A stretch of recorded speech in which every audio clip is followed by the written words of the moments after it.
What is up, everybody? It's your boy Flash from ALWT Gaming, aka Malachi36. Welcome to ALWT Things Gaming, episode 56 on a Tuesday, July 20th, 2021. I have here inside my little panel right here, Gravity Mark II on my right. How are you doing today, good sir? Doing pretty well, sir. How's it going? Doing fan-freaking-tastical. Yeah, just chilling, playing video games, working, you know what I mean? And of course, we have to make sure that we have our boy, Mildewy Carrot, on the scene. How are you doing, man? Doing good. Can't complain. Heard that. And I do want to kindly give a quick apology for anyone that is currently watching right now. It looks like we were having a little frame rate issues earlier. As of right now, it looks like they stabilized. So hopefully that will still be the case. As I am in the green, but if you guys end up having trouble watching this live, you guys can always catch us on YouTube, which you just type in ALWT Gaming, find us that way. Isn't that right? It's the 9-ball. Yep. Cool. How are you doing, man? I'm okay. All right. Reading some more stories here. Checking out some interesting stuff on here. Yeah, they're and for anyone that.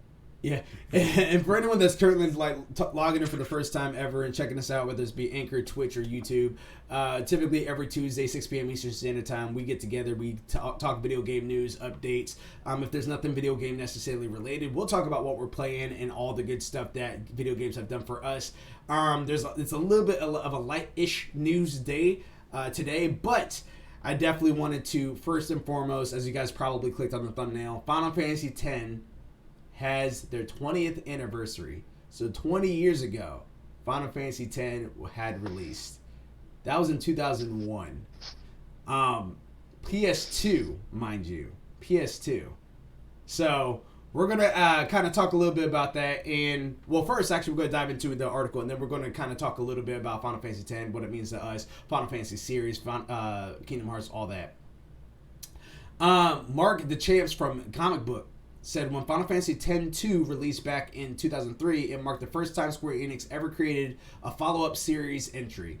That was the monumental moment for the series, and it seems that Square Enix might not be finished with that particular universe. In an interview with Famitsu, translated by RPG Sites, members of the team confirmed that a third game in the series is still a possibility, and Kazushige Nojima has actually written a synopsis for the storyline. Nojima was the writer of both games in the series, so the third one would continue his vision for the series. Quote, if we were to make a 10-3, we somehow have a synopsis written by Najima-san. End quote.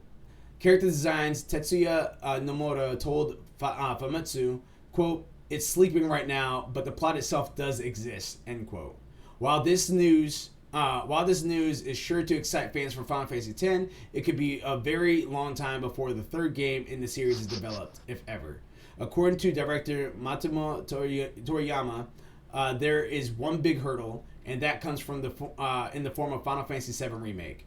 Quote, the probability is not zero, end quote. Toriyama told Famitsu, quote, we are not in a phase where we can talk about it unless we have finished producing Final Fantasy VII Remake, end quote. While Final Fantasy X has a strong fan base, Final Fantasy VII is one of the biggest and most popular games in the series, and it's not hard to see why it take priority over Final Fantasy X-3. For now, fans will just have to be happy with the knowledge that a new game is in the series might happen someday. For now, that came in twice for something. For now, so for now, players will just have to be happy with the knowledge that Final Fantasy X is one of the rare games in the series to have received any kind of follow-up. Those that haven't gotten the chance to experience Final Fantasy X or X-2 can find both games on the PS4, Nintendo Switch, Xbox One, and PC. So, that... I was competing for Skyrim. Yeah. The most thing. Yeah, Gamer's Life, gotta give you a shout out. What's up inside the chat? Did someone summon an SQ? Hug all, hope all is well. Yes, we are fantastic. And of course we summoned you. We just talked about Final Fantasy X right now. We're at the 20th anniversary, so 20 years ago is when Final Fantasy X had made its debut on PlayStation 2. That rhymed. And Then 2 years after that is when Final Fantasy X-2 came out. Now we're talking about a X-3, which is happening to be in discussion, that the actual story does exist and everything like that. First and foremost, I know I talk about Final Fantasy. I talk guys Final Fantasy heads off all the time. But does this do anything for anybody? Does anyone remember Final Fantasy X? Have tried Final Fantasy X? Immerse themselves in Final Fantasy X, or even tried to try to get into it? Like, where's everyone's standpoint with Final Fantasy X in particular? Well, I'm one of the brave souls that have beaten Final Fantasy X and X-2. Nice. I've made it through both of them. It's actually on my list to play. Okay. All right. Gravity Mark, where you at? You know what? It actually makes me really curious to actually jump into it. I don't know if anyone else in here has actually not played it, but like I haven't played it. Main reason I haven't played it is because the same thing. Well, the same thing happened with Final Fantasy X that happened with Death Note for me, which is that everyone around me was like, "Oh my gosh, did you hear the ending about this?" And then they all just blurbed it, and I'm just like, "Oh, cool, thanks." So like now I basically know like what the whole game's about. Thanks for like ruining the whole friggin' thing. So I just never played it, and now I feel like I'm at a point where I'm like, you know what? I think I'm mature enough to move past this. I think I wholeheartedly believe if you're mature enough to get past it, I would definitely do it. Yeah, I think I'm a big boy enough to... Gravity, you think you got it bad? I didn't play 7. You know how many people blurted out 7? You know the one go die! Oh no! But now I will say though, like 10. So obviously me, I've beaten 10, I've beaten 7, I've beaten 8. Now I've beaten 8, I should say, because actually I beat 8 probably. It was 2 years ago. 2 years ago, I believe is what it was that I beat 8. If it wasn't 2 years ago, it was definitely last year. But because that's a whole other ball game. But for those games, I know how they end. I know how, even some of them that have the movies afterwards. I've seen the movies. I've played Crisis Core, all that stuff. I know majority of what's going on inside these universes. I'm still at the point to where even though I know what's going on, it's still extremely enjoyable for me to go back and play them. Like actually just recently, today, alongside Warframe, which we're going to talk about a little bit later, I went ahead and downloaded 10 and 10.2 again.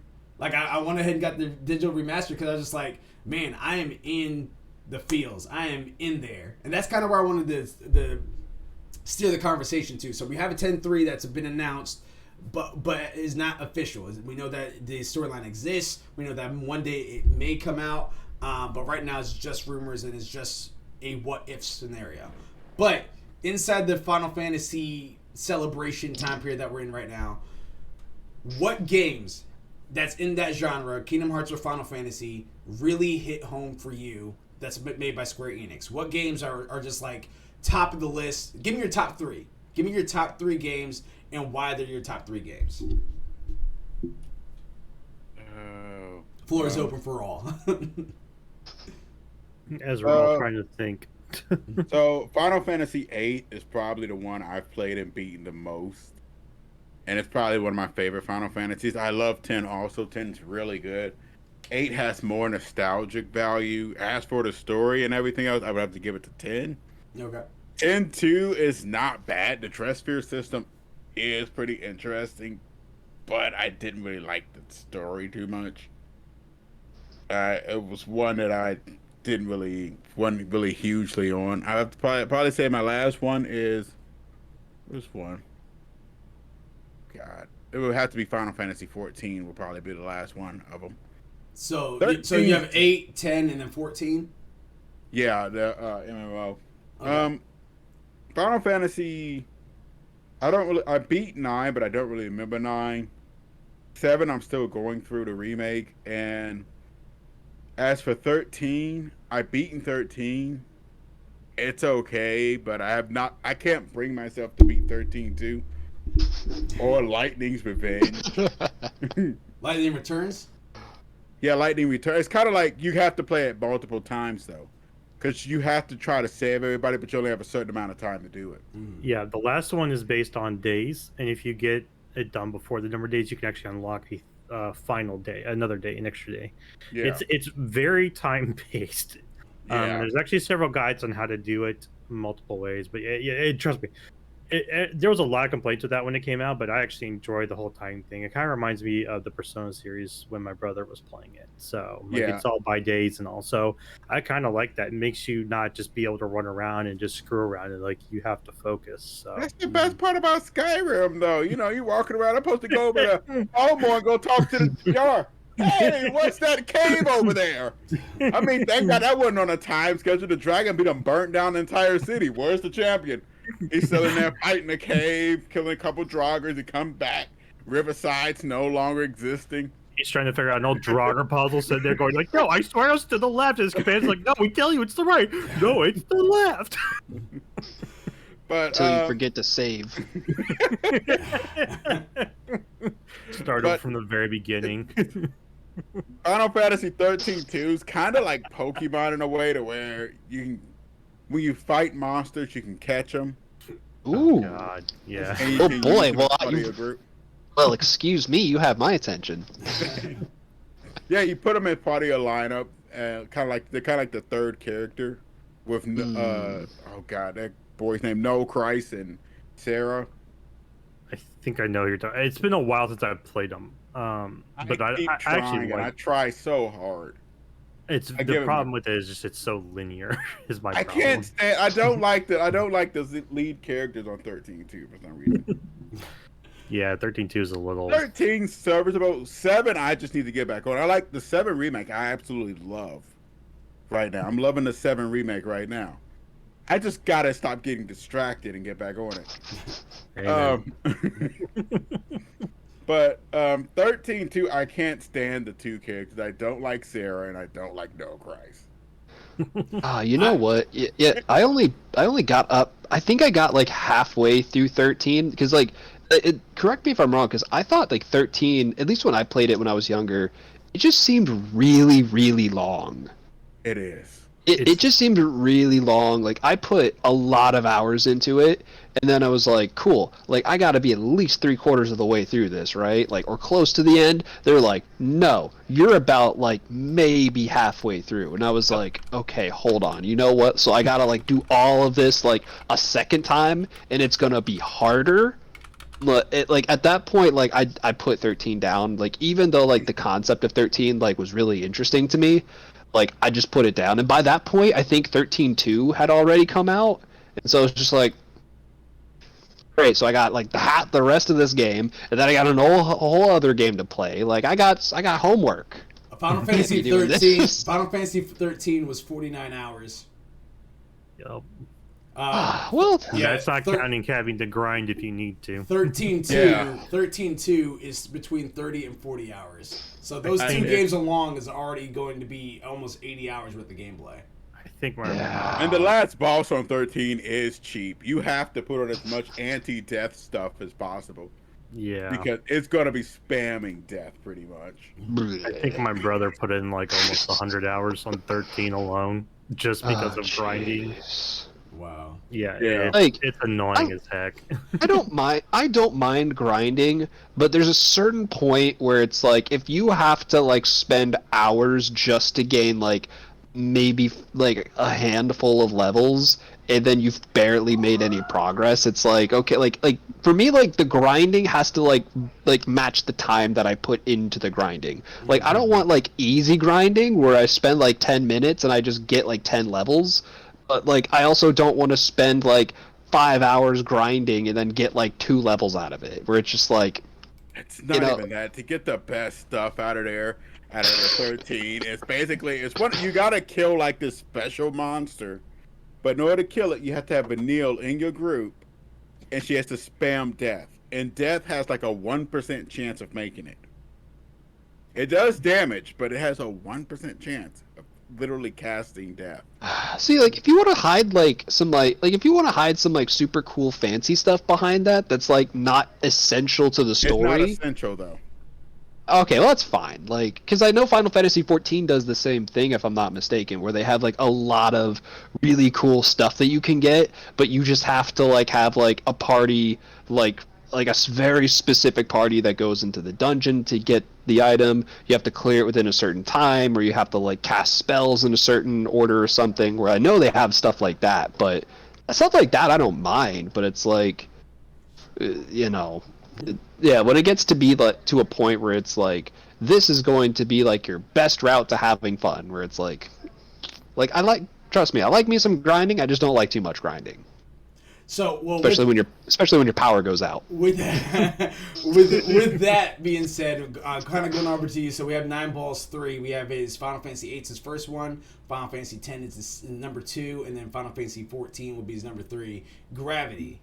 Where are you at amongst that with the Square Enix umbrella of Final Fantasy, like in Final Fantasy series? What's your top 3? Definitely, I would have to put the 7 remake is definitely up there. I'd probably put that. Honestly, the only reason I put that at 2, I would put that in my number 2 spot, is just because there's not too much with the story just yet. Like, I know that they had like the most recent update and the integrate with everything, which I still need to get on that. But honestly, like probably my number 1, I almost like want to say reluctantly, is Kingdom Hearts. I only say that because like the first one or I would like in terms of like I would say like the franchise as a whole, but if I had to like pick a specific game, I'd probably say Kingdom Hearts 2. Okay. Is it 2 or 2.5? What are you talking about? 2.8. 2 point pi. I had 2.8. So like I actually did like 2.9996759. You know, I actually did like 2.8 because like I think I actually did have 2.5 originally on my PS3, but then I ended up getting like 2.8 because that had the extra that had like the extra Aqua chapter that kind of shows like what happens after like later on later on in the story, which it actually took like a lot of graphics and gameplay mechanics that were very similar to Kingdom Hearts 3 before Kingdom Hearts 3 was officially launched, or before it was like officially like released into the market. So it was like a nice little like peek to see like what Kingdom Hearts 3 was going to look like. Ultimately, Kingdom Hearts 3 was fun, but like it was just a little too like Disney for me. Like, yeah, I've been meaning to ask somebody about that because it launched and then nobody talked about it. Because it was a disappointment. Yeah. It was a disappointment. It wasn't like the most exciting thing to talk about, but it definitely, at least from my opinion, it was a fun game to play. You know, I definitely wouldn't say it's something to go out on a roof and scream about, like Malachi, is screaming for this coming of Final Fantasy 16. But it's a fun game to play, and I would definitely say if you like the Kingdom Hearts series, it's a way to end it for sure. Even though people weren't too happy with how it ended, it's just I'd still say it's a good game to play. I think it would have been more bearable of a release if it didn't take like 8 years for it to come out. I think if it was like 2 or 3 years, and then it wouldn't have been as disappointing. People are like, okay, like you still have people that would hate the ending, but it's just more like that's probably the number one argument that I have been seeing, or the number one comment I've been seeing on the internet is like, I waited 6+ years for this. Like, it was the same thing for 15. A lot of people were disappointed for 15 that are Final Fantasy fanatics like myself, because just like, I waited 7-8 years for this. Like, again, I still like 15 a lot. Yeah, I still like 15 a lot. It's just that there were some direction decisions made that definitely should have been better, and you can tell that they learned because those issues that they had in 15 is what they fixed in 7 remake. So yeah. Like but go. So you said Kingdom Hearts is your first one. The second was Kingdom Hearts 2 is the first one. Then you said Final Fantasy 7 remake will be your number 2. Do you have your number 3? Mm-hmm. You know what? I'm only going to reserve it for 2 because I don't think it's fair for me to pick a 3. because I really haven't put enough time into any of the other franchises for me to actually, I feel like, give a fair assessment, because I've played like several of them, several of them, just not like far enough into them, I feel, for me to give like a fair shake. Because again, like I've played a little bit of Final Fantasy 13. I thought that was pretty fun, but I thought the story just dragged on for way too long, and it was just really confusing for me at the time.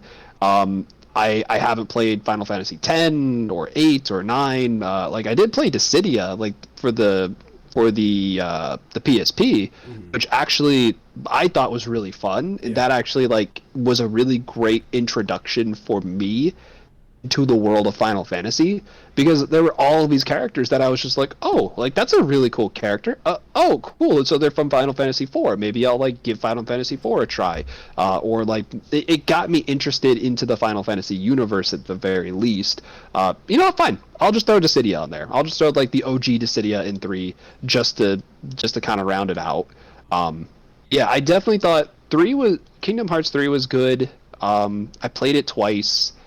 I was just kind of disappointed that you have to play pretty much all of these other side games to really fully understand what's going on. And I also didn't really like the fact that you had to get DLC to actually really fully understand the ending of the game in general.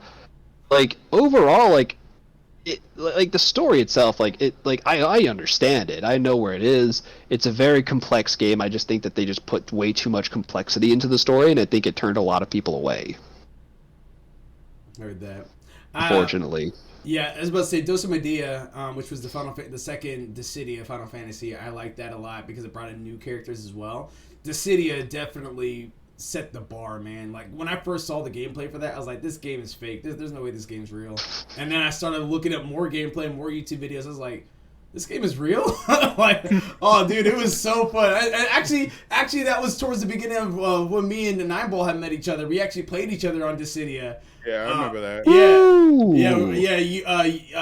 Is that when he kicked your butt? No, I beat him. I beat him for one reason, and that's because my Squall was level 100. That was the only reason why I beat him. Other than that, I think his Ultimate Sia, who he used, was like a 47. Ultimate Sia Lightning was my two. Yeah, he picked Ultimate Sia. Well, Lightning wasn't in the one that we were playing. Not yet. What? Not yet. Yeah, we were playing the first one.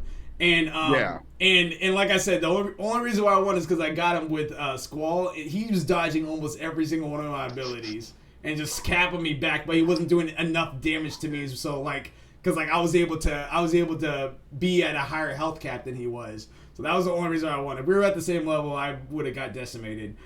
But Dissidia is a great pick there for you, Gravity. That's a good shout out to that. Mildewy Carrot. What is your standpoint on the Square Enix Kingdom Hearts / Final Fantasy series? What is your top 3? So does it have to only be Kingdom Hearts Final Fantasy? As long as it's within the Final Fantasy-ish era, then yeah, like some of that Square Enix had made that can be considered Final Fantasy. Can be Tactics, can be Crystal Chronicles. It's going to be very, very limited. No, that's fine. That's fine. What was Final Fantasy? Because I played 10 a bit, but I stopped when I was on the PS2 because that was before I even knew what grinding was and how to properly play an RPG game. Like I'm not kidding. Like I was a middle schooler and had no freaking clue and just had no time and patience. We've all been there. FPS. Yeah. I was FPS all the way until finally I got old enough. I was like, oh my god, this is amazing. And then I'm like looking back, it's like, all right, you need to go back and play that. X number of years later, I still need to go back and play it. If I had to say anything for the Final Fantasy universe, though, I'd have to say definitely Crystal Chronicles on the Nintendo DS system was one of my favorites. Let's see here. Which one was it? Because I know there's several. I'm trying to remember here. Mm-hmm. If I'm not mistaken, I think at first came to GameCube, and then he eventually came to... Because I know there's one ever for GameCube. I just can't remember which one came first. Yeah, it was the version that came out for the DS, I believe. Because I did play the one for the GameCube a bit, but I didn't get too heavy into it. But I played one for the DS, which was based around a character that grew up in, a village that was actually a village of ghosts because they'd already been killed by someone. Mm. So it was like a whole like time thing in a way, like but it was a lot of fun, very fun in the Crystal Chronicle universe. That would be, I would have to say, definitely probably number 2 on my list. Number 1 would definitely have to go with Gravity on the Kingdom Hearts 2, because I love 3, but I definitely say 2 just had so much more fun and feel to it. And I will tell you this, I got lost on the Gimme ships for hours on end, just building the best ship I could. Like, it was ridiculous. Like, I would get on the game, like, all right, I'm going to beat this world. 5 hours later, my brother come in, did you beat the world? I'm like, no, I'm still going through the gummy ships. I'm trying to S-rank this crap. Like, Yeah. yeah, 2 was like the first one I really put thought into actually making the gummy ship. Like 1, I didn't even attempt. Like I think I attempted it once, but it felt real clunky. But like 2, you really felt good. And I was like, oh my gosh, man. I can make something other than like the general stock ship. Yeah, but 2, they definitely fired whoever made the 1-1 and said this new person. They just took it and like ran with it. It was beautiful. It was beautiful. God, them Number out the window. Nine Ball's just like, just get me to the planet. That's all I care about. But no, I definitely would definitely have to say 2, and then for number 1, and then for 3, my third spot. I don't play too many of the other games. Like I said, I've mainly played the Final Fantasy 13 series, but it's definitely got some negatives to it that I don't know if I would call it my number 3. I'd probably just say just Kingdom Hearts 1 then, because that's what really got me into a bit more of the RPG settings, but it was such a fun game when I was younger. Like, it was beautiful. Like, I can't tell you how many times I played that game through on my PS2.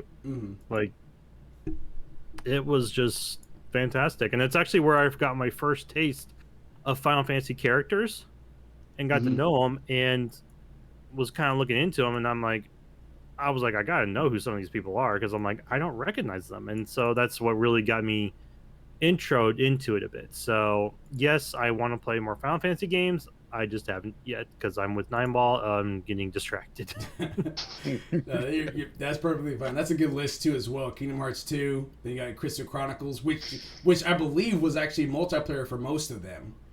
And yeah, they were all multiplayer. I believe the ones for DS was only up to 2-player probably. I know the GameCube one you could 4-player it on the same system. I think they released it for Switch as well. I don't know how many players it is on there, but it was fun. Like, I enjoyed it immensely. Yeah, and then of course going back to Kingdom Hearts 1, that's a great pick for your number 3. I actually have 2 lists. I have a recommendation list, which is what again involved in that one's probably the main list I would go off of, because that's what truly, and I know you guys heard this story before, but I'm going to kind of go a little bit more in detail about it since it is the anniversary about it.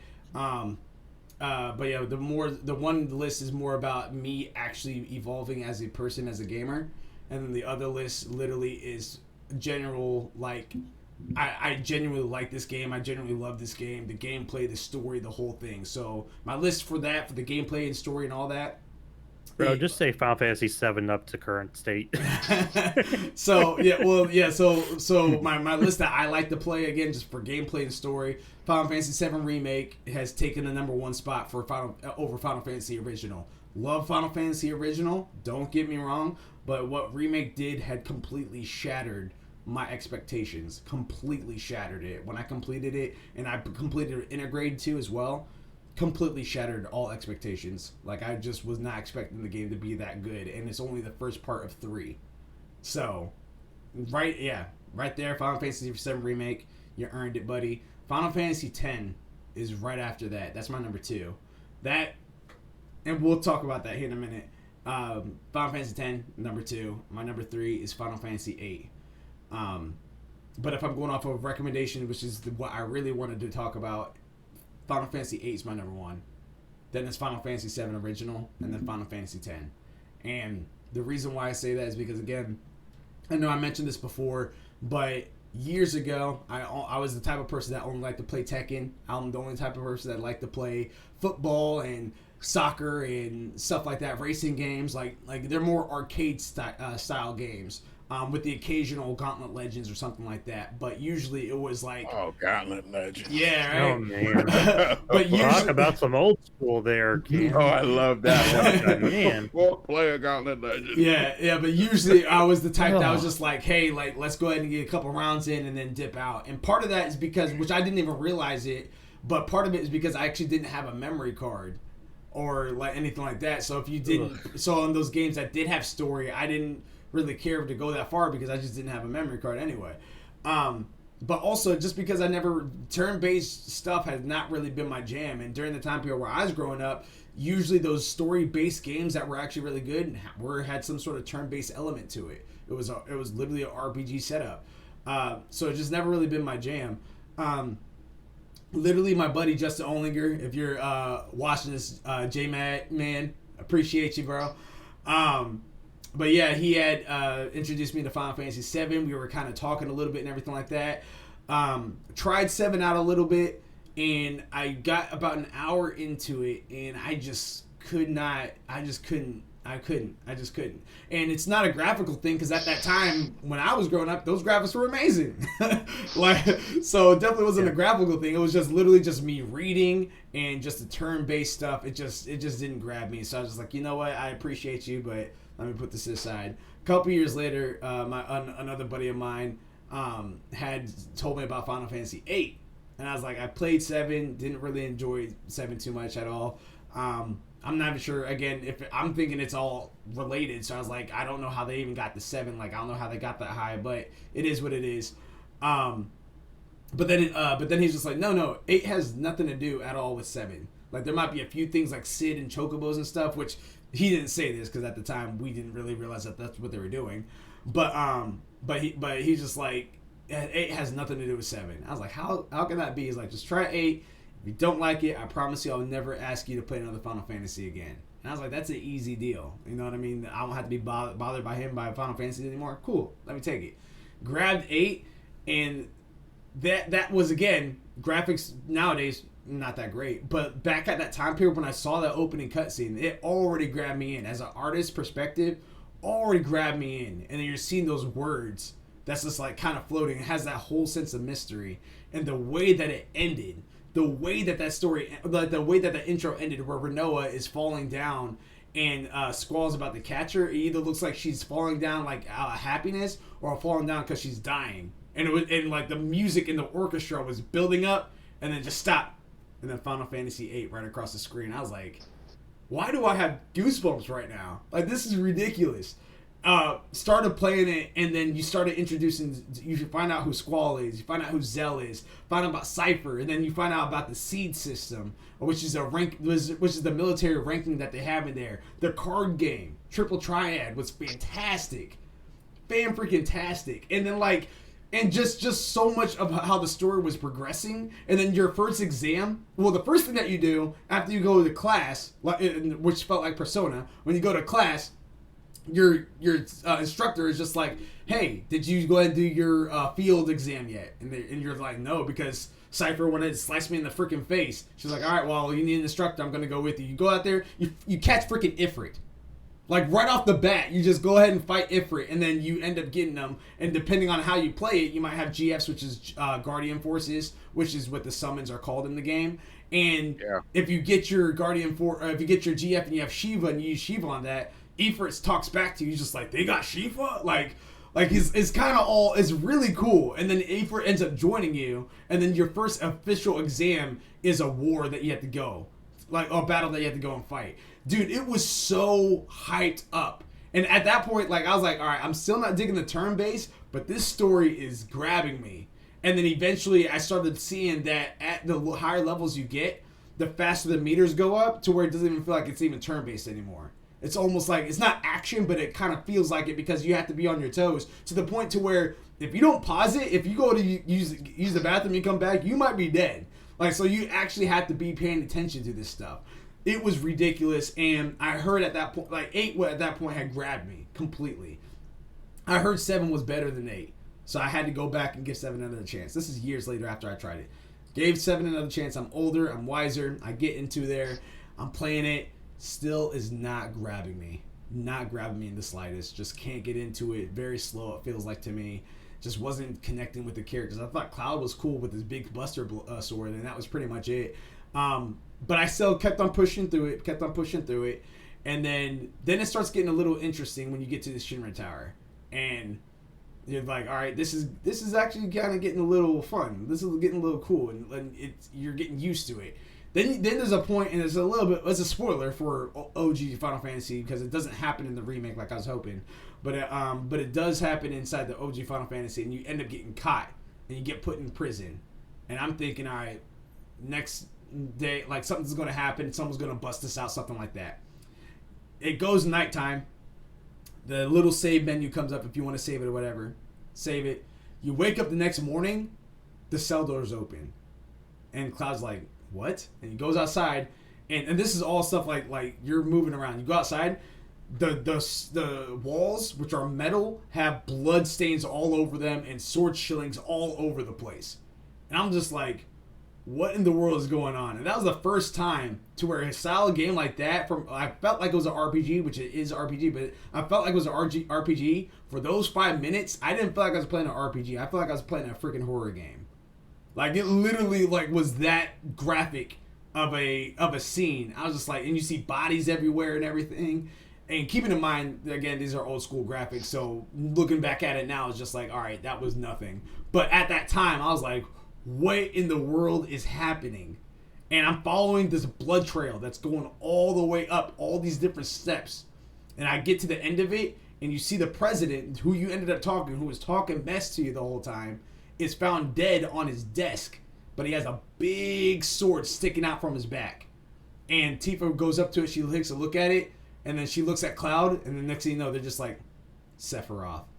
And I was just like, who in the world is this Sephiroth? Because he just did all that.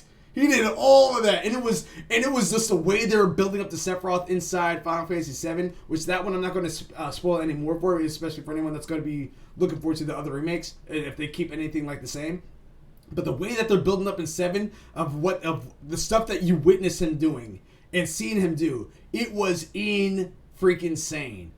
And I have all of that to thank again to my buddy who was pushing me to go ahead and give 8 a chance. Like all of that, all of my Final Fantasy experiences, I had to give a shout out to Mike, who unfortunately is no longer with us. R.I.P. man. Yeah, he pushed me to it. He pushed me to it. I love 8. Played it, beat it. I love 7, played it, beat it. And then, like, at that point, I was still, well, years later again, I was still kind of a little bit like, okay, I am digging what Final Fantasy has to offer. Let's see what the next one has. I skipped 9. I actually didn't get to play 9, but I always wanted to play 9. But I actually had it on Game Pass, but then now it left Game Pass. So I can't even play it now. But I went ahead and saw the trailers for Final Fantasy X. Like, that was the first time I was actually, like, before I would only see trailers for freaking Call of Duty, because that's when it was coming out to the PS2 and everything like that. That's when I saw trailers for Call of Duty. I saw trailers for Madden, but that was the first time I ever saw, like, a full-fledged trailer for an RPG, and it was Final Fantasy X. That game broke graphical barriers for me. It looked so beautiful. And then they actually brought in voice acting, which made it even better, but then you can still have read with it and everything. Dude, Blitzball, absolutely, that game is a movie. And it was an experience. It's not even really a game anymore. It literally was an experience to where when I completed 10, I had emotional connections to it. I had those feels. I had that, like, dang, am I tearing up right now? Like, I had literally, like, those moments on there because that's how well this story is written. So I think that when games can do something more than just have you be like, oh man, that was awesome, but literally take it to, like, not necessarily affect your real life, but give you that, like, dang, this really did something to me. I think that's important, and that's why 10 is definitely on that list for me for both of them. So Final Fantasy, absolutely all the day, every day. Absolutely enjoyed it. So those are my lists. So I know I talked and rambled on a lot there and everything, but I do want to give 2 more questions out there for the group, and we'll kind of make this a little bit quicker. But I do want to have your guys' insight on that. What is your favorite mini game between anything that was inside the Final Fantasy Kingdom Hearts era, and then 2, who is your top 3 favorite characters of all time between the Final Fantasy Kingdom Hearts thing? Still, again, celebrating the 20 years of Final Fantasy 10. Anyone can take this one first. Okay, everybody knows my top game. Triple Triad. Triple Triad. I get it. I get it. Gotta catch them all.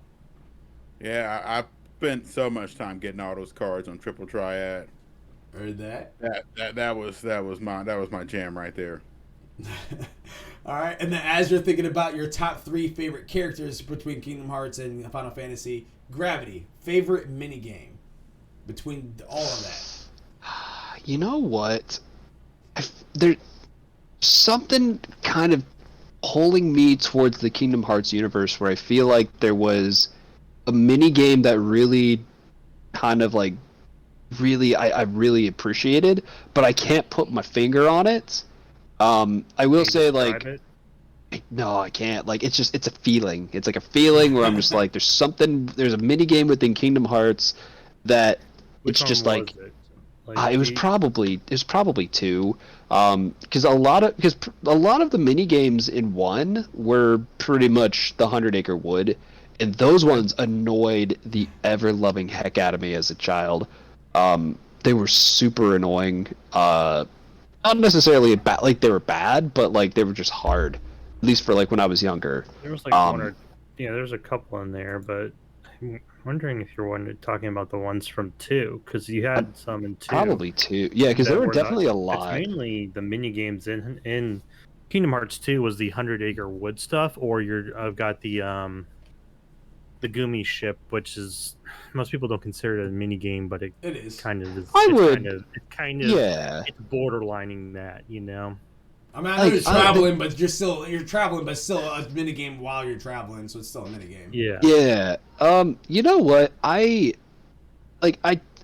say this. I didn't really get a taste of Triple Triad until Final Fantasy 14. Oh yeah. And even then, like when I was playing that, I immediately fell in love with it. But I feel like I just didn't play enough of it to really be able to confidently like give it that position. You know what? This might be a little controversial. This one might you guys might be able to tease me with this one. You know, I gotta say, I think I'm probably minigame wise gonna go with Atlantis from Kingdom Hearts 2. Okay. Ooh. Because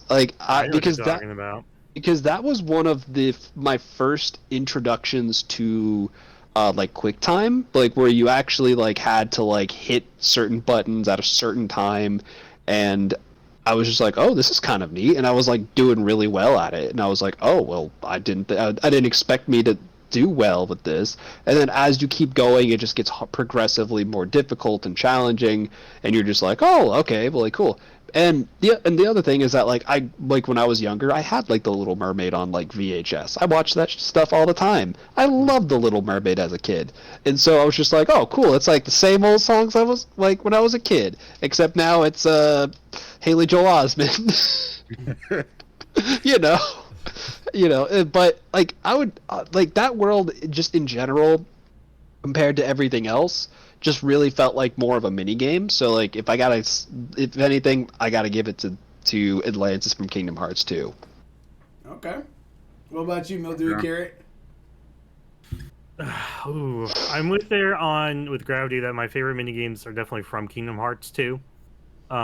You've got the 100-Acre Woods.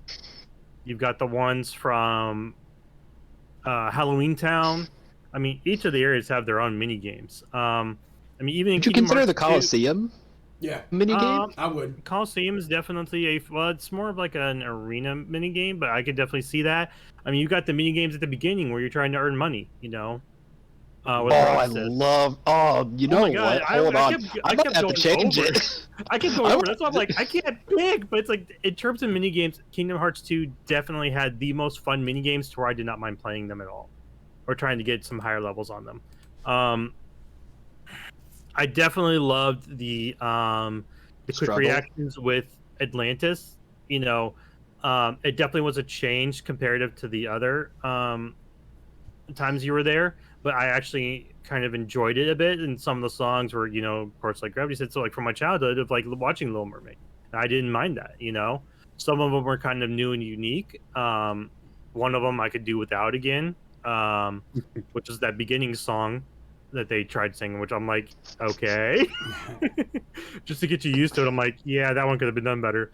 But other than that, it's really hard to pick a favorite from Kingdom Hearts in terms of a mini game. But if I'd have to say the true one, I'd have to go with the Gumi ships, because of how many hours I spent trying to build my Gumi ship and then master and get S ranks just to get more parts. You know, I spent way too much time on there trying to build the perfect aircraft to do it.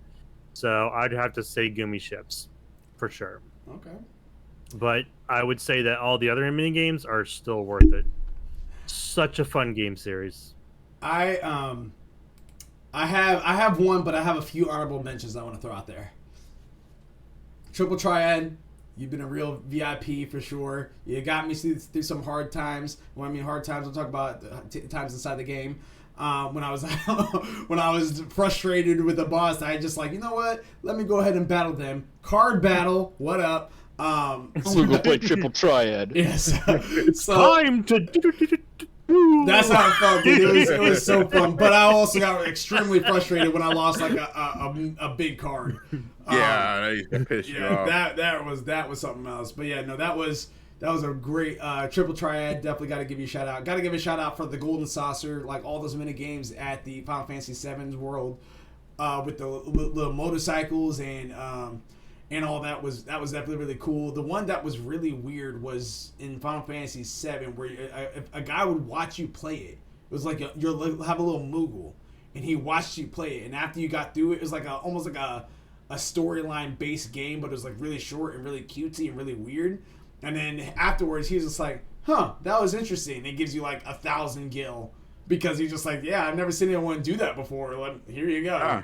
Yeah, it was really. You've never seen me beat someone before? What? No, he never saw someone. He never saw someone play that game and exceed the story. It was something along the lines like that. Like it was really weird, and because he played that weird type game, he was like and beat it. He was just like, okay, yeah, here's some money for you. That was entertaining. Like it was like that.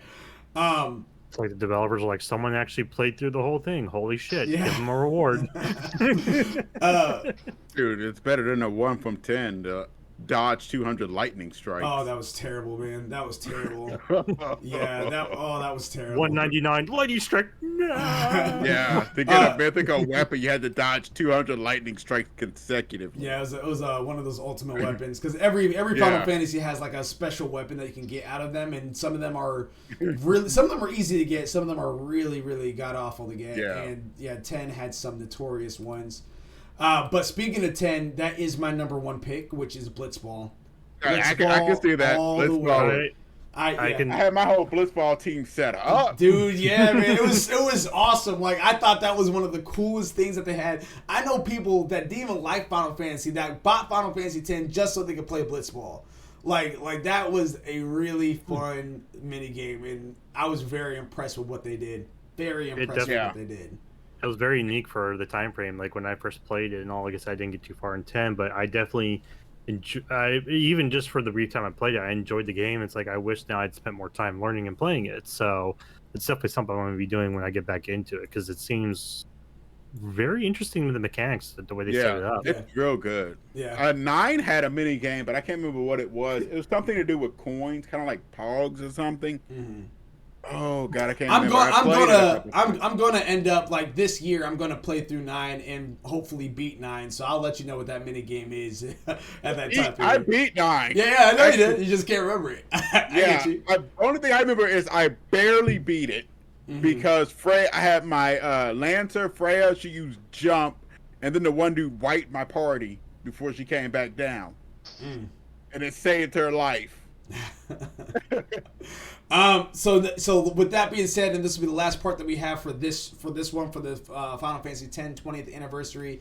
What are your top 3 characters, or like villain or heroes, that is in the Final Fantasy / Kingdom Hearts universe? I'm gonna start this time with Gravity. Do I have to order? Like, do I have to rank them, or No. can they just be okay? Cool.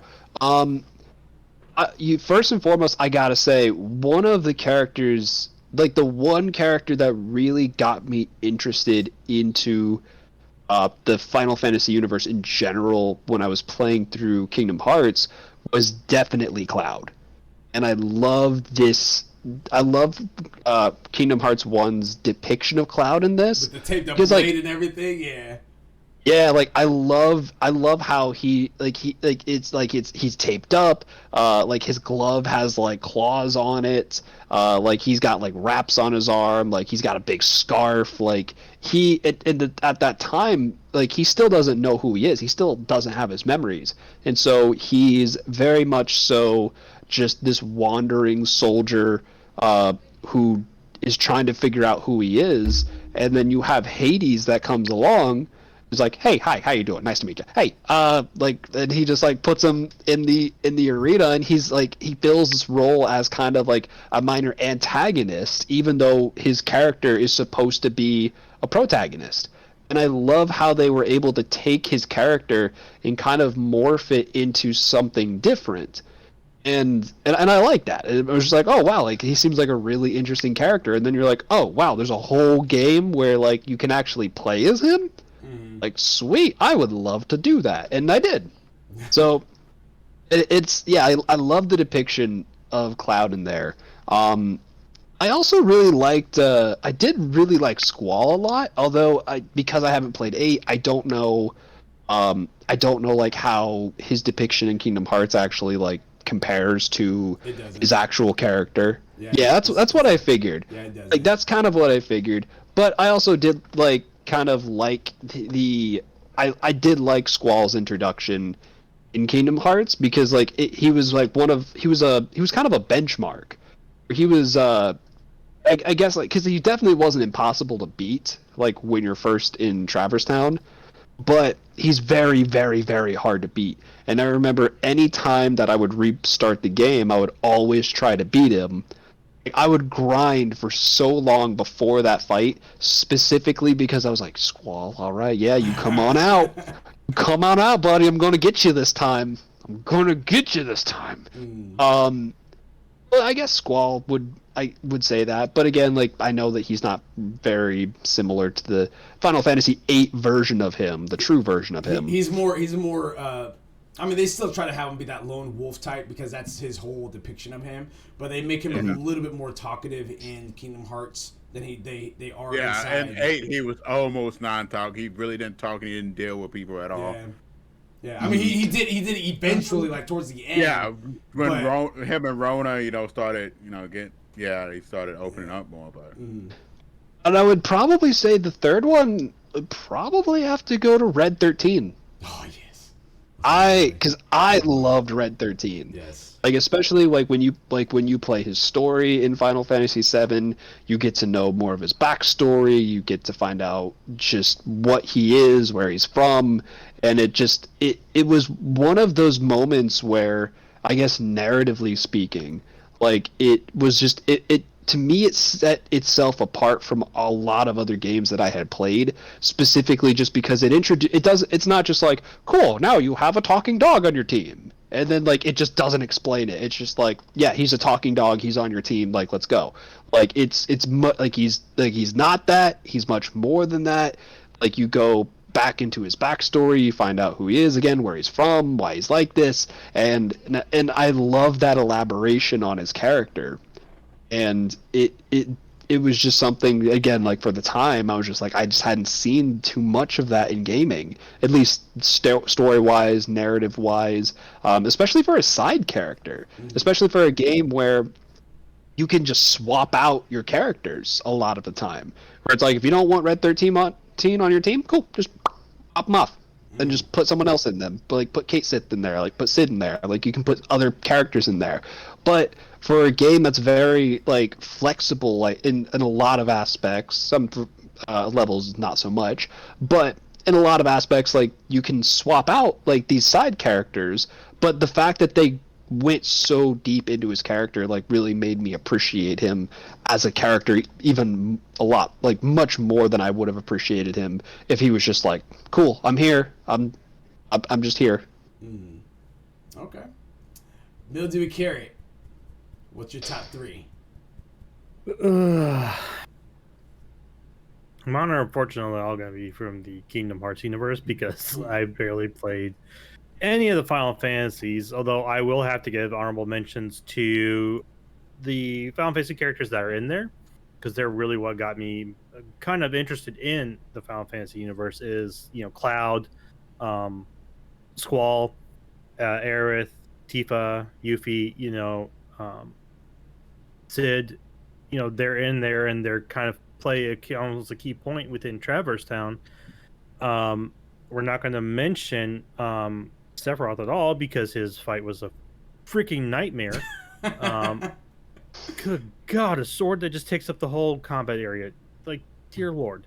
Anyways, so I definitely have to give honorable mentions to them. They definitely kind of got me intrigued into the Final Fantasy universe again. In terms of top characters, though, from that, I definitely would have to say I enjoyed when they brought Pete in Kingdom Hearts 2. That was definitely a big switch, but I enjoyed it. It's comparative to his normal like type of character, so I really enjoyed that. I would definitely have to say, definitely love Aqua. I mean, the struggles she went through is just like like after the whole thing is like, someone get that girl a year pass to whatever she wants because she's gonna need it, and some therapy tacked on too. 'Cause dang girl. Dude, yeah, Aqua's story was that's a really good one. Aqua's story was really good. Yeah, like compared to a lot of the other characters from the game. Yeah, I wish there was more with like Kyrie. Like, I understand she got captured in 1, but she came back in 2. It kind of was like almost training. It's like it would be nice to see like some sort of side stuff with her. But there is another game that does mildly take. Yeah, it is like Melody Memories. Yeah, with that. Yeah, with that more said, like just like a role reaction musical game. It looks like. Yeah, that one like I was gonna skip over entirely, which I did, but I did end up watching all of the cutscenes for it just because I was like, like I'm interested in the story, but at this point I'm not gonna spend the money to play a little quick time like song game, but holy like I was looking at that and I immediately went over to Abs and I was like, why couldn't they have done this for Kyrie's character from the beginning? Like there were some scenes that I got goosebumps from what like some of the moves she was pulling off where I was like, where was that earlier? Like even in like the DLC for Kingdom Hearts 3, there were some times that she pulled off some stuff that I was like you could have been a lot less of a useless like just husk than you were if you would have just done this from the beginning. But yeah, like I sorry, I just kind of I stole the show from you there, but oh no, you're fine. I wanted to put that in there because they do have a little bit more of story for Kyrie, and they do have some stuff where they do elaborate a little bit, but like she has some pretty great moments. But Aqua definitely is a lot better. Definitely. And then I guess so I've got Aqua, Pete, and I'm really kind of flipping on this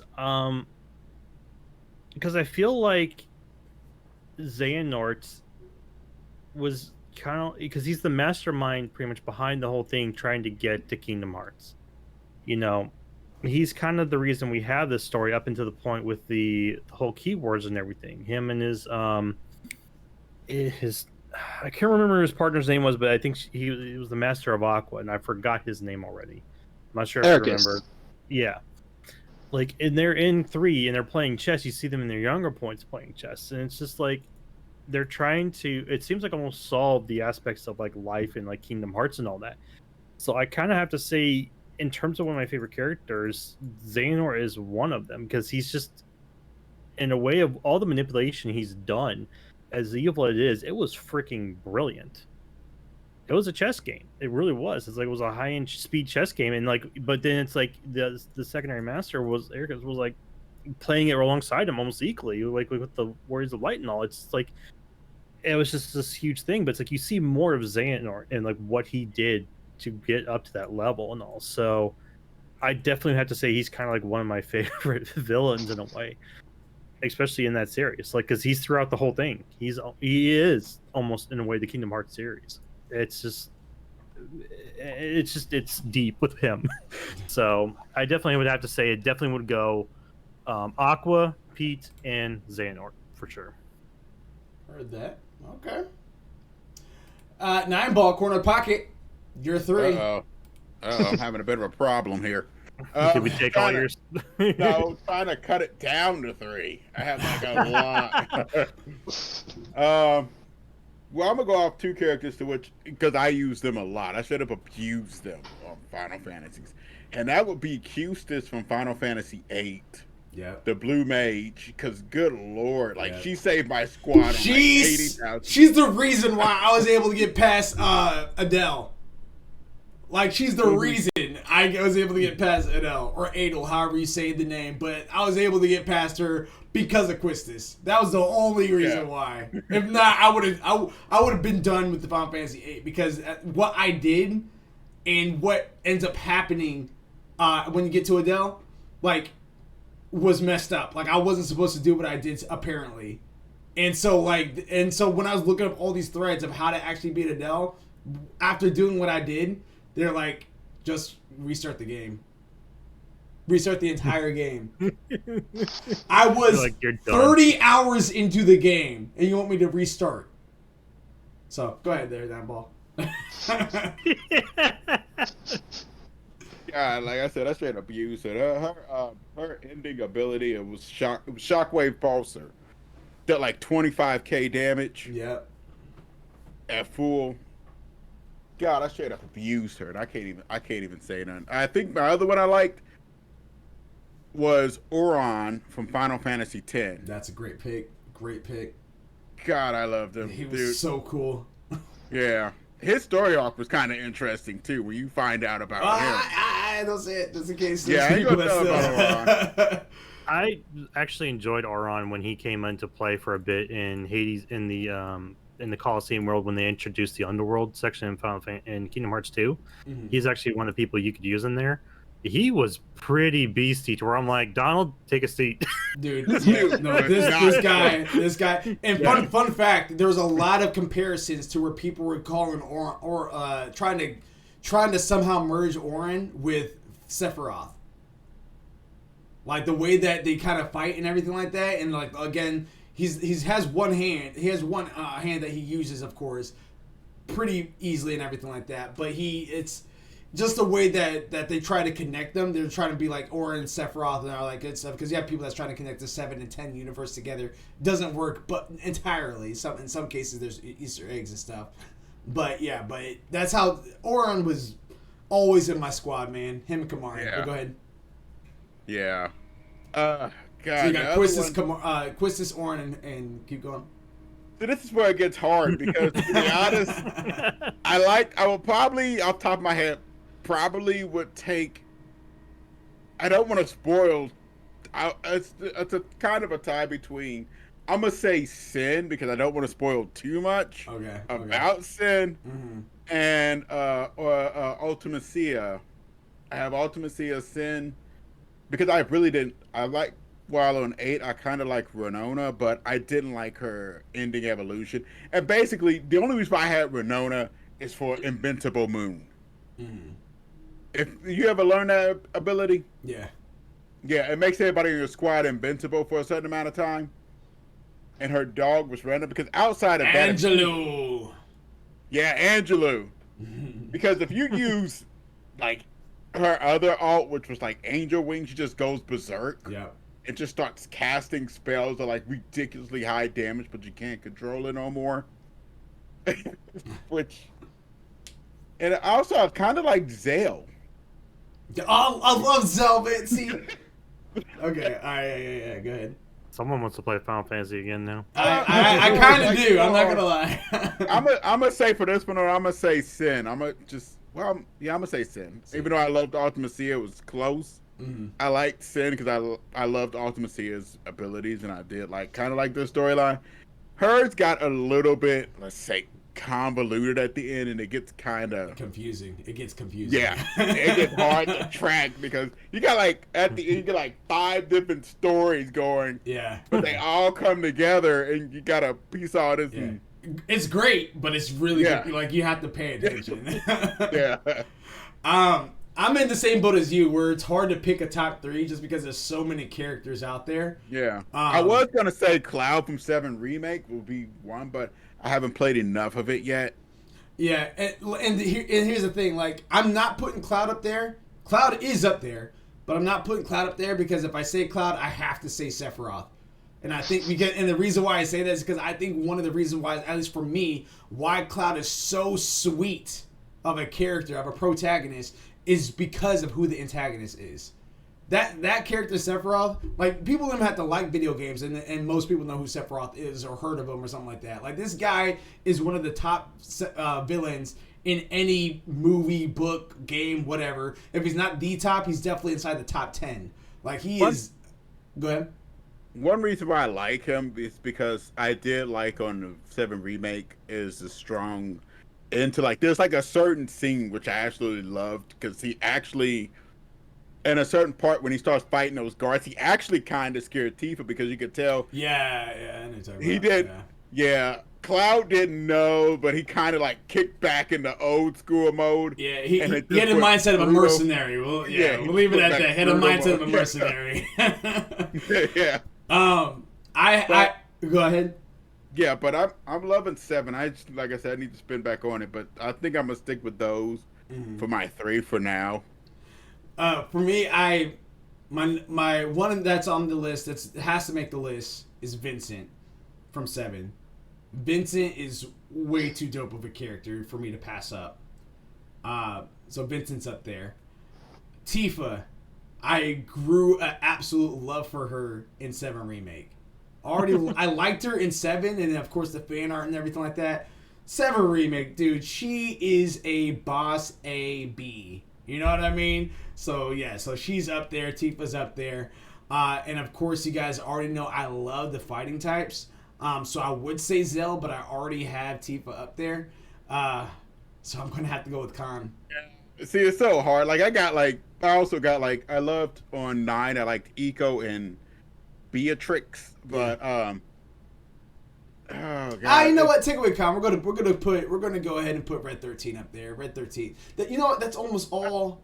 That's all 7. That's all 7 characters. Vincent's, Tifa, and that whole cast is just amazing. They're awesome, man. I love it. I love 7. Did you ever see Machinima's Final Fantasy 7 Abridged? No, I don't watch Abridged. You already know that. Yeah, dude, you need to. You need to watch some DBZ Abridged. Red 13 I was gonna say, is hilarious. Oh man, nope, I ain't messing with no Bridges. Oh, you might like it. It's pretty funny. It's hilarious on there. You will love it. But yeah, no, I definitely thank you guys again for participating in that. Again, like I said, that was for the 20th anniversary of Final Fantasy X. And as mentioned inside the article, 10.2 and 10 are both on those different platforms: Switch, PC, Xbox, and PlayStation. So make sure you guys are checking that out. Story number 2 that we have right here is a short one. EA Play is this Thursday. Eddie Mackey from GameSpot says E3 is over, but big gaming showcases are still coming. Next up is EA Play Live on July 22nd, a showcase that promises news and updates about the upcoming games from publishers of EA, including Battlefield 2042, Apex Legends, Lost in Random, and potentially of the rumored new Dead Space. With the big showcase coming up soon, we're rounding up everything you need to know about how to watch it and what to expect. So, I'm not even gonna gas it. I'm not even gonna entertain it. I'll believe it when I see it. A new Dead Space. Yeah. I'll believe it when I see it. So, They better. Give us the trailers and then we'll go from Dead there. Space, they better. Dead Space 4 has been written. When they talk to the guys and stuff, when I watch it, like this documentary and stuff when I'm on Gamers, he had that ready. It's been ready. That's all I'm gonna say is Dead Space. I've been hearing about Dead Space remakes. I mean, that's the only thing I want to see. Yeah. Yep. Yeah, we'll see. Just like I want to see a Metroid 4. Yeah. Yeah. Yeah.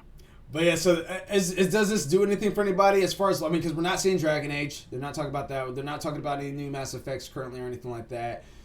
Does this particular EA Play for this Thursday do anything for anybody here? I'm not even going to bother with it. I mean, Battlefield 2042 we already know about. Apex Legends has been out there, so they're probably getting an update. Lost in Random's okay. Unless they actually give me a trailer for Dead Space, I really don't care. Battlefield 2042 can be summed up in one thing: guy riding a tornado. Yeah, pretty much. Yeah, when I see that, it's like guy riding a tornado while a helicopter falls behind. Yeah, I'm like, they don't went off the deep end. I actually am still excited about. It looks fun, but 2042. It looks fun, but that's about it's nothing that I'm gonna write home about. Mm-hmm. It's another Battlefield. They're just putting a twist on it, adding some more elements. Oh, cool. But I'm not gonna freak out about it, because as much as good multiplayer is, I also would like a good story. Yeah. So I'm not in it just for just the multiplayer. So don't get me wrong. Like I said, it definitely looks like some fun game to play with friends and all, but yeah, that's about it. I feel it. Yeah, and like I said, they don't have Dragon Age updates, they don't have any more Mass Effect updates, nothing like that currently, so story number 3 on a quick one is that we have a PS5 redesign. So looking into that. So Darren already? Well, Darren it hasn't even been out for a year yet. That's actually kind of what we're like right here on here. Darren Bathius, if I said his name right, from GameSpot. After several months on the market, the PlayStation 5 is finally about to get a little bit slimmer.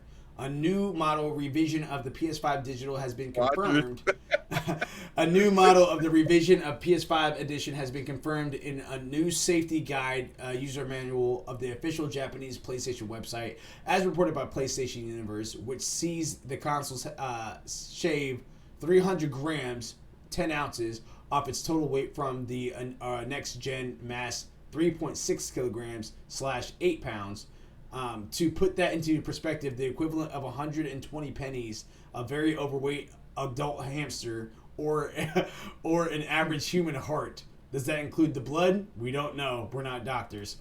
Oh my god, were people complaining about putting it somewhere, or were they just complaining about how heavy it was they couldn't lift it? I think they're talking about the weight, and if they're talking about the weight, they need to hit the weight room. You just recently got your PS5 meal, Dewey Carrot. Was it that heavy?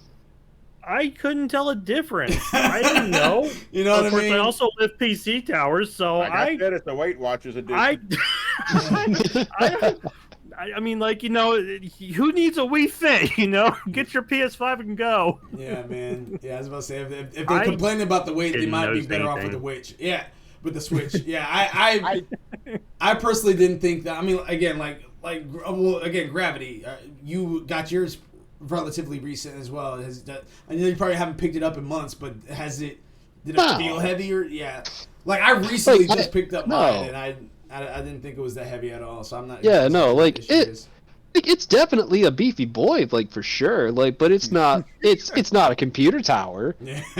For sure, it's not. Yeah. And it's just one of those things where I'm just like, I'm almost just like, why would they have a redesign so soon? Especially if they're only shaving off like that much. Like, it doesn't sound like it's shaving off like too much. So it's just like is it like because of like with I guess like with like shipment issues and stuff like that, like is it a way to like save cost and like provide the same product, or is this just like again like the new like PlayStation 4 Slim, because they always have a slim version. They had a slim version for the PlayStation 2, for the 3, for the 4. Well, it just kind of one thing I will very slim though. One thing I will interject. Yeah. One thing I will interject on is that this seems to only be for the digital edition.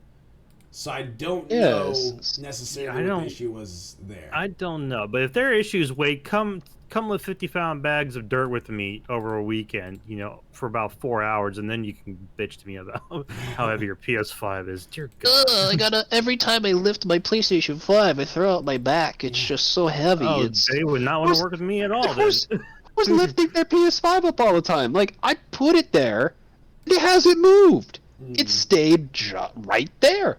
I was trying to figure out the complete opposite, though. I've been trying to figure out for Grandma walked in the house, move this thing off my counter. But Grandma, no, move it. I've been trying to figure out why it was so big in the first place. Like, I think it's a fine size, to be honest with you. I like the weight of it. I like the size of it. I haven't got one yet. I think they initially made it that big because they were scared of heat. I mean, to be honest, everybody was scared of heat. It's a quiet system. It's about the same size as a PC tower-ish, almost in a way.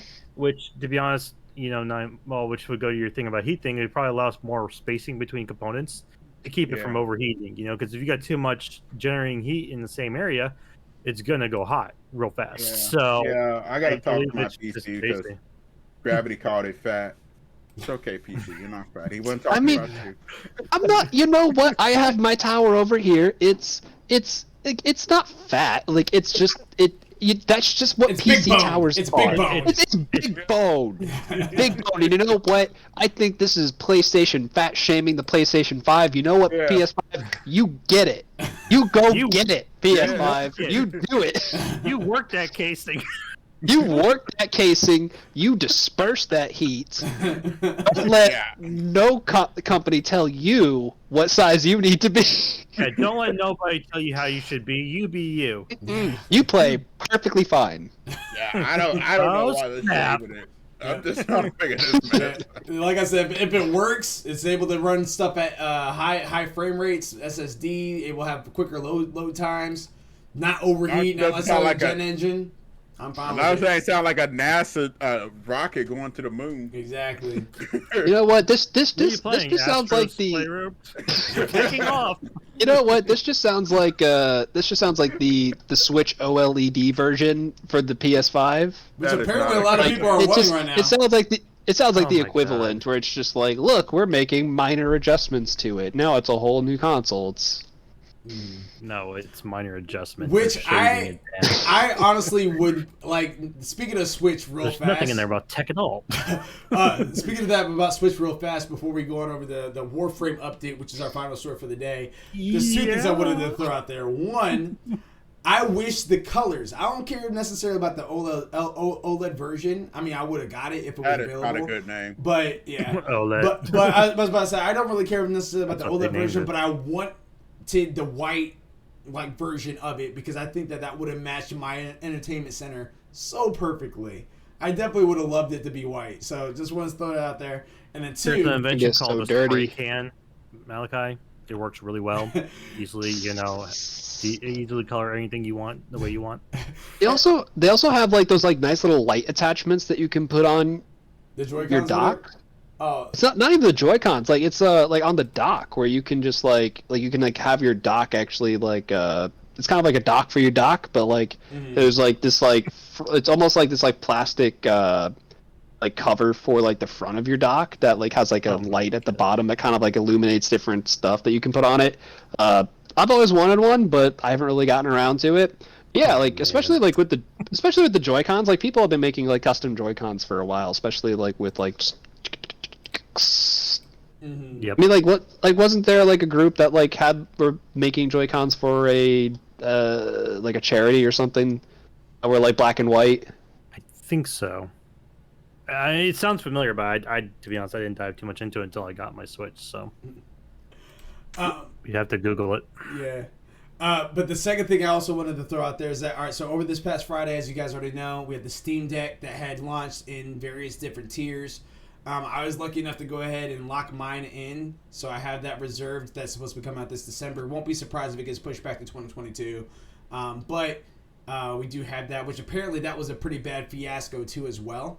But I'm going to go ahead and read this because this is like majority of this is actual facts. What I went ahead and sent you guys. Emperor Gabe Newell. Yeah. Well, hold on. Is coming out.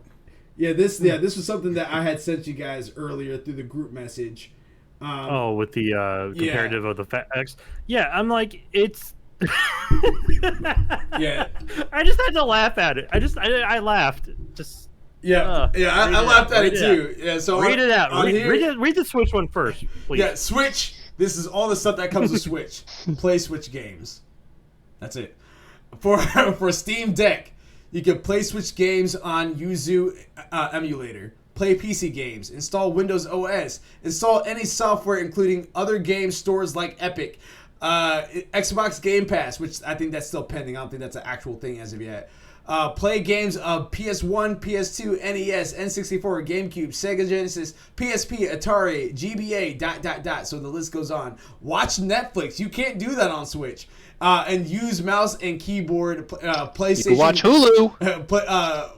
Use mouse and keyboard, PlayStation controller, Xbox controller, or even a Switch Pro controller, all on the Steam Deck.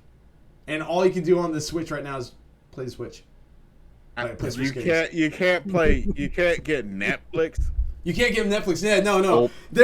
And get this. Because I thought this was really random, and I think that Nintendo needs to really look into this. I know me and Mildew had talked about this before. There's no voice communication.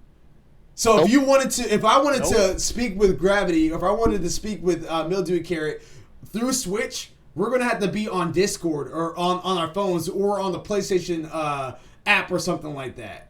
Well, they've got a Nintendo Talk app, but only 2 games have been registered on it. Oh my god! So I don't know if you guys noticed this in the OLED trailer, but in the trailer the phone where the guy's like playing Splatoon, like. That. You were the one who pointed that out, where he was just like you were like, is that a phone? Is he just on speaker? I'm pretty sure he was either on Discord or he was on the Nintendo Talk app, which I think Splatoon is one of the items on there. But there's only 2. It's like Splatoon and Mario and the the Brawlers. Like it's Super Smash Bros. It's mind-boggling. I thought Monster Hunter Rise would have been on there after it launched. Nope. Yep. Me and my friend got a Soviet guy hit up on Discord anytime we want to do a hunt, and Malachi, I'm still waiting on you, bro. You could party up on the Vita, a console that was about to be extinct until they decided not to pull from the library down anymore. You were able to literally party up via chat on the Vita. How are we not doing this right now on the Switch? I don't. Let alone the OLED version. Like, that's coming out at the end of this year, and there's no you can probably voice do it on support. the Steam Deck. Like, I'm pretty sure they you can. You'll be able to download the Discord. You'll be able to download Discord or in-game chats. Like, a lot of these games that you're playing in Steam have in-game chats. You know, it's Nintendo. Nintendo's been they're notorious for being behind sometime on the times. Yeah, they're really, but they're stuck in time. I think they went back in time to Game Boy. Sounds like it. I have a feeling that a lot of it is based off of the Japanese market, because like that's like a lot of the time, like when I see Japanese companies, they base a lot of their decisions off of their local audience. Mm-hmm. And so like there have definitely been decisions, like whether it's like manga, anime, or video games in general, where Japanese companies have just made certain decisions that just don't really make sense for a global audience. But when you look at the Japanese audience, you're like, oh, okay. But there was for me, Evangelion has that issue. That's the big issue with them. You can't really buy the animes, or you can't get them on like digital, because they don't sell them digital. Nobody knows why. They just won't do it. I got all the discs. You got to get the Blu-rays. That's where they make their money.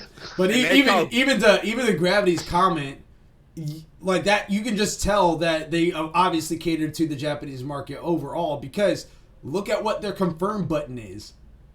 You know, like look at what their back button is. It's so weird. It's not like your typical, like, at least for Xbox you have A, which is right there. For a PlayStation you have X, which is right there.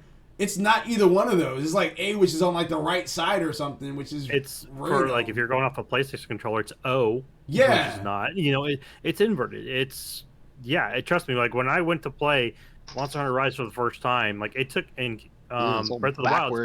It took me a while to get it right. Like it just was so backwards. Like I was just like, I'm hitting the right button. Like, no, you're hitting the B button, which is backing, not A accept. I'm like, that's where accept is an American thing. Not trying to be racist, but dang it. Yeah, no, my functionality counts too. I'm a person as well. Yeah. Oh man. But yeah, just had to throw that out there. So if you guys are looking for a Steam Deck, which I know they're kind of going through the same thing of how the PS5s and the Xbox Series X's are going through. Yeah. So be on the lookout for that. But I would definitely recommend at this point in time, just because of what library is going to be available to you on the Steam Deck. It's probably going to be all of Steam. Yeah, all of Steam and some. Jesus. So, story number 4, which is our final story on here.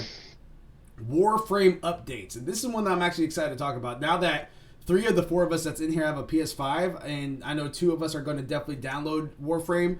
I know that you might have been a little bit on the fence there, Gravity, but I know that me and Mildew are definitely downloading it or have it downloaded already.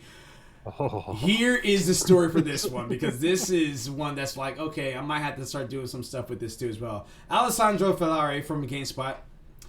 At TennoCon 2021, developer Digital Extremes finally revealed more information about Warframe's The New War Story expansion, which is the first teased back in 2019.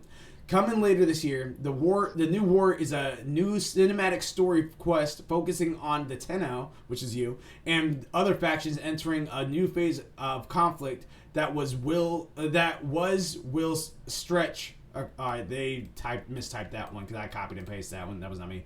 A conflict that will stretch across the entire star system. The new story expansion will also signal the next phase for the free-to-play action RPG, which is also a shooter, by the way, which will see crossplay for all versions of the game coming at a later date. During the TennoCon 2021 live stream, we saw over 30 minutes of extended gameplay for the new war expansion. This cinematic quest line sees the Tenno, the faction of space ninjas, work with allies from other factions to face off against the artificial life forms known as sentients, who have invaded Cestus on the plains of Eldian or Edelin.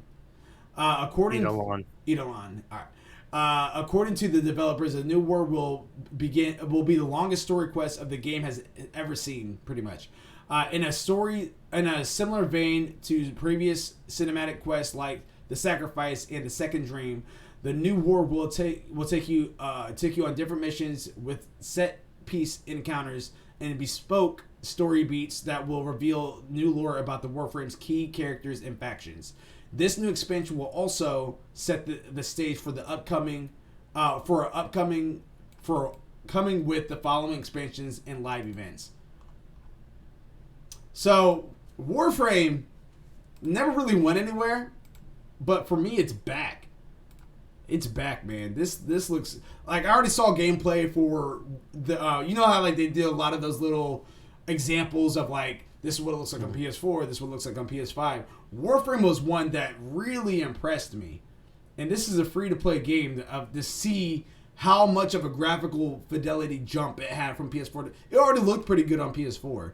It looks impeccable on PS5. There's a time period. There's a level that was like Plains of Eldian, not the Edelon, but the first one. But on that one, you were running through like a woods area. It was a little bit darker, and then they did side by side with the PS5. That thing was bright, dude.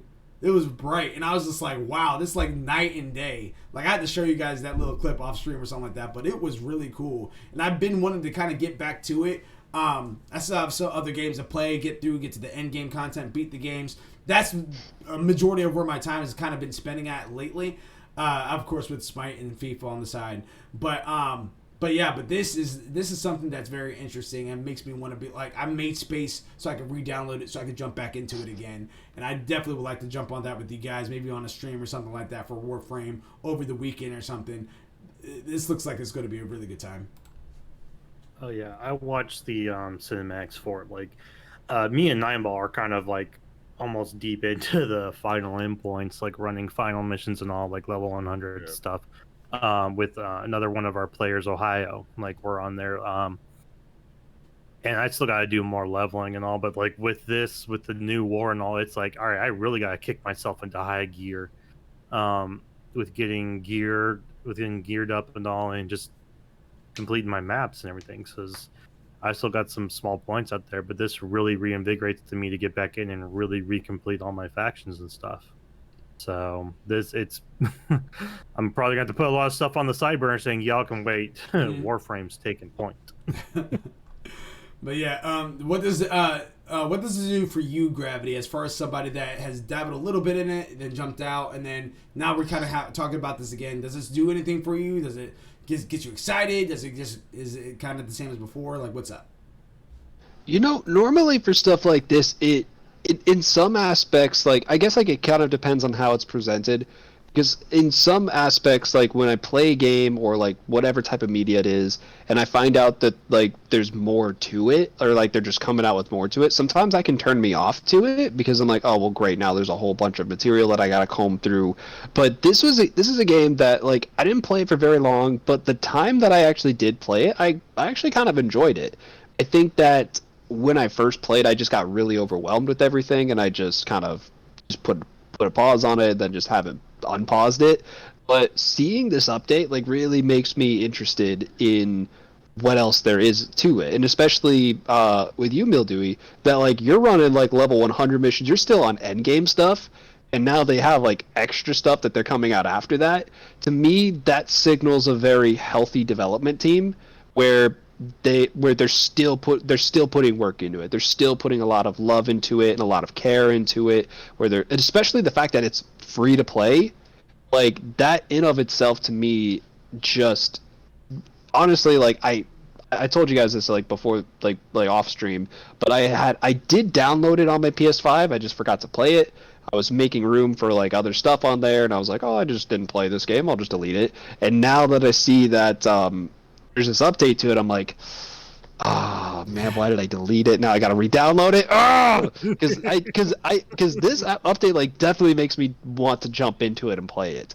The beauty about it is that it won't take you nearly as long to re-download it, because I did it again today. Took me like 15-20 minutes tops, and the whole game was downloaded. You know what? I cannot wait for it to be downloaded tonight and just jump into play. So the question for you, because I don't know if I just did this the wrong way then, because I think the last time I went to download it, it downloaded both the PS4 and the PS5 version. There's a way. You could just get the PS5 version. Yeah. Oh, perfect. Yeah. I remember Flash was having that issue. Yeah, I had that issue with FIFA. To where whenever there was like a system update, it would re-download the PS4 version of FIFA when I already had the PS5 version. Now I just went and deleted the PS5 version because the people that I play FIFA with only have PS4s, and there's not like cross-play, at least at the time. I don't know if there is now, but at the time there wasn't cross-play between PS4 and PS5. So I just had the PS4 version right now for FIFA. But I know for Warframe in general, there is an area that you can go to where you can just download one of them. And even if you did download both of them, there is a way you can delete just the PS4 version and keep just the PS5 version. So, and it all transfers perfect. Well, that is going on my PS5 tonight, because like from the trailer that you guys sent to me, I was like, it looks pretty. It looks pretty. It looks gorgeous. And again, like to what Mildewy was saying, it's not just like it's a very interesting and a very unique game. It's not just a shooter. It's a shooter. It's a slasher. It's stealth, puzzles. It's everything. It is so many different things wrapped into one, and I like that. I like that it gives you variety where like you don't have to Like for me, I'm not a big FPS person. That's Abs. Abs loves that is her world. For me, I'm more of an RPG kind of guy. I'm more of a slasher kind of guy. So for me, like this is like that happy medium where I'm like, oh cool, like I can dip into guns for a little bit if I want to, or I can like switch to a sword where I could just do other stuff. It's like it's gotten me like interested enough for me to want to re-download it again, because I didn't give it a fair chance before. I played it a little bit. I got a little frustrated with it, but I think again, I think I'm mature enough now that I can give it a fair shake, and I can give it the chance that it deserves to stay on my console. There you go. What about you there, Nine Ball? I know you were kind of deep inside Warframe and the lore and all that good stuff. What does this do for you? Let's put it like this. Basically, I got Warframe as my ringtone on my phone. So. It's a beautiful ringtone. Yeah. I'm very excited. Like I told you last night, I watched like the 30-minute clip that I put down there for you. Oh, it's amazing. I can't wait to get back in. I mean, I'm rereading it. I'm checking out the new Warframes. My body's ready. Yeah. Heard that. I watched the 30-minute gameplay. Just the new stuff they're going to announce with the new war is going to be freaking dope as hell. But I definitely need to get back into you. I got to get my dog back up. Got on thaw him out. Yeah, just like I gotta get my weapons up. I gotta get some new. I gotta get the arc wings going. With everything else, just it's very intuitive with the game. Like to get anywhere, you have to build and hunt for it. So you have to earn it. Or you can buy it. Which is where probably a lot of their money comes in. So they give you two options: is either you can build it or buy it. So that's how they're able to stay free to play, because they put these little if swords in there. But I've been able to earn pretty much the grand majority of my stuff. Yeah, it's pretty fair how they do it. I think it's extremely fair because again, if you buy it, then you're spending money. If you work for it to get it for free, you worked for it and you feel accomplished. And then on top of that, when you get it, it's usually like 2 or 3 days later, like as if it was like actually being manufactured for you. So that's another way that you can actually role play into the world. So it's just like, all right, I went to the blacksmith. He said about 2 fortnights. Okay, whatever. You know what I mean? Yeah. Like it really can get you into that realm, and that's what I really like about it is that 95% of the game you can just get. You don't even have to play. You can just get. I mean, you don't have to pay. You can just get it just by playing it. Yeah. It's pretty much every pretty much core element you can get. Anything else is extra in terms of aesthetics. In terms of either just making it faster for you to play the game, in terms of, like I said, buying the stuff. And then you've got people who actually will have hunted this stuff down and are willing to trade it to you for a item. If you're looking for something specific that's no longer being offered, because a lot of the more advanced stuff, they kind of do vault and bring out occasionally.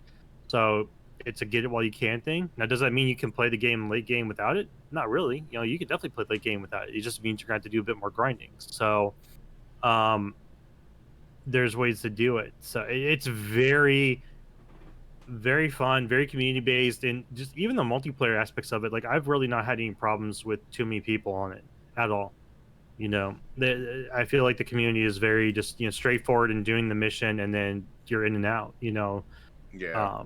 So hooking up with people is never a downside. It feels like unless you really drag it down, but like after every mission you have the chance of staying with the group or leaving the group, so it's very I feel like it's very well built and very well run, and the story is for it. Like it actually does have stories in there, which is the new war is a part of the story lore of the world of Warframe, is throughout the whole game. So like a lot of times when you want to progress, you have to go through these stories to do so, and it's so good. Well, guys, that wraps it up for episode 56 if you're watching on YouTube or Twitch of ALWT Things Gaming. I am checking it right now just to see what episode we are for Anchor. I think it's 46. I think it's on 46. Let me see if that's correct. 43. I'm always off by like a couple or like one or two or something He's like that. way off on that one. Yeah, 6, not too bad. What? So we're on 56 for YouTube because we started this YouTube initially and 43 on YouTube. on Anchor. Yep, 43 on Anchor. So just always minus 13. Put a note on there. There you go. Minus 13 for Anchor. There you go. YouTube episode minus 13 equals Anchor episode. A few quick. Did the math for you there, Malachi. A few quick shout outs there. Definitely want to make sure again that one, I mean, as you guys have been noticing, if you guys have been following us on a weekly basis, we are right now have all day anime that's postponed. However, I do want to throw out there that That Time I Got Reincarnated Slime Season 2 is ongoing and came out yesterday for the newest episode, so make sure you guys check that out. My Next Life as a Villainess, that had started a couple weeks ago. Latest episode had happened this past Friday, so be on the lookout for that. Tokyo Revengers every Saturday is going strong, fantastic, absolutely beautiful. Be on the lookout for that. My Hero Academia, they had like a little bit of a filler episode this past Saturday, but this coming Saturday, I'm pretty sure they're going to get into some real stuff from what it feels like. You know what? They skipped an arc. They skipped an arc. Oh, that's they skipped an arc. There was actually in between like the end of the class 1A versus 1B and Eku, Bakugo, and Todoroki going to work with Endeavor. Yeah. There's a whole arc that centers around the villains that actually gives a lot of background on a lot of their character. It told the backstory of Shigaraki. It was like it was such a great developmental arc. And at the very least, from what I've seen, I know there are a lot of people who are upset that they completely skipped it. Wow. That's the one where they faced off against the that one army in that area, right? Is that the one? So yeah, well because there's a whole big conflict between there's the whole liberation army that group. Yeah, there was a whole battle that happened, and it now it's just kind of jumping ahead to what happens afterwards. And a lot of and so a lot of people are speculating that the reason they did that was because they wanted the anime to kind of showcase the main three, the main three characters from Class 1A, to kind of coincide with the movie that's coming out. And if that's the case, I'm disappointed. I'm highly disappointed. I would have much rather them wait a year or however long it takes for them to come out with that, just because this arc was so good. And at this point, I don't know how they're going to write it. At this point, it's just going to be flashbacks to reference what happened before. And I don't want my fights to be interrupted with flashbacks to I don't want those flashbacks to ultimately equal to what should have been an arc. It's just not happy with it. Well, not happy. There you have it. So I'm just gonna go watch Tokyo Revengers and 2 Year Eternity and just cry and those two series right now are just doing it for me. Yeah. Tokyo Revengers. Make sure you guys check that out. Oh my God, Tokyo Revengers is amazing. Yeah, man, it's great. It's great. I've been watching the sub. It's so good. Yeah, I've been watching the sub and dub. I've been watching sub and dub as it's been coming out. Dub is behind, but they're all on Crunchyroll. If you guys haven't not checked that out, but again, yeah, My Next Life as a Villainess, Crunchyroll. That's season 2 for that. Season 2 continuation of That Time I Got Reincarnated as a Slime. That's going on right now every Tuesday or every Monday or Tuesday. Is it come out today? I think it came out today, actually. I think it's out today. I don't remember. I have it in my phone, actually. Let me go ahead and take a quick look. But did you guys hear about Rise of the Shield Hero? Yeah, it got delayed. Got delayed till April. Yeah. I was like, Yeah. come on. Yeah, I think that was actually one of our topics of All Day Anime before we postponed it. Yep, That Time I Got Reincarnated as a Slime came out today, so be on the lookout for that. And of course, make sure if you guys like energy drinks, workout powders, water supplements, anything like that, you guys go to Rep Sports, REPPsports.com. Type in ALWT Gaming at checkout, get 15% off. That is 15% off of your workout powders, your Raise energy drinks, which is what I mainly drink. It's quite delicious, so be on the lookout for that.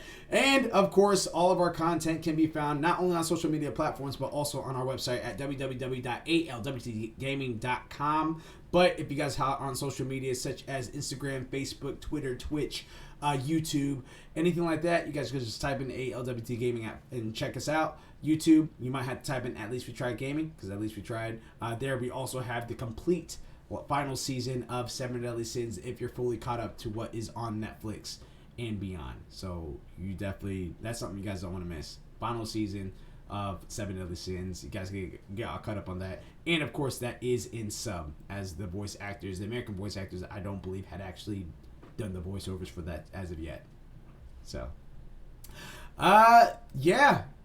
This coming up, what's happening this week, this Thursday. We're not going to be reacting to EA Plays, so no need to be sitting around for any reactions on that. But we might go ahead and talk about it next week, depending on what they show. We are having our Smite Night, 8 p.m. Eastern Standard Time until 10 p.m. And then Saturday is our 9 to 5 segment. So 9 a.m. Eastern Standard Time until 5 p.m., which normally goes until 4:30, and we have about half an hour talk about what we just played and discussing all that good stuff. So we'll let you guys know what game we're going to be playing, as me, It's Nineball, and Mildew Akira are still coming to terms with what selection we're going to have. Something that we haven't played before that is usually going to be adventure type based, but has like some sort of longevity to it, so that way you guys can go be in it for the ride. All right. Until next time, somebody. Alt. Complete. Peace. See ya.